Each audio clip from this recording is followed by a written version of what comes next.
আজকে ব্রেকফাস্টে একটু গোলা রুটি বানাবো, এই জন্য কাঁচা লঙ্কা, টমেটো, পেঁয়াজ সব কুচো করে নিয়েছি। গোলা রুটি বানাবার জন্য ময়দার সাথে একটু বেসন নিয়ে নিয়েছি, আর সঙ্গে একটু নুন আর চিনি মিক্স করে দিয়েছি, আর একটা ডিম এর মধ্যে ফাটিয়ে দেবো, তাহলে গোলা রুটিটা খুব ক্রিস্পি হয়। সব একসাথে নিয়ে নিয়েছি, এবার ভালো করে একটু জল দিয়ে ফেটিয়ে নেব।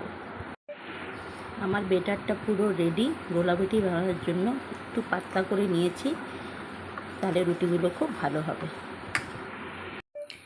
কড়াইতে তেল দিয়ে এবার একটা করে ভেজে ফেলবো।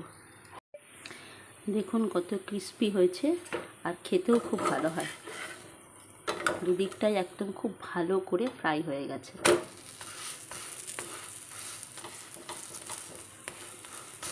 আর খুব ক্রিস্পিও হয়েছে। শুধু ময়দার গোলা রুটি করলে একটু নরম হয়, আর একটু বেসন সঙ্গে দিয়ে দেবেন, তাহলে খুব ক্রিস্পি হবে।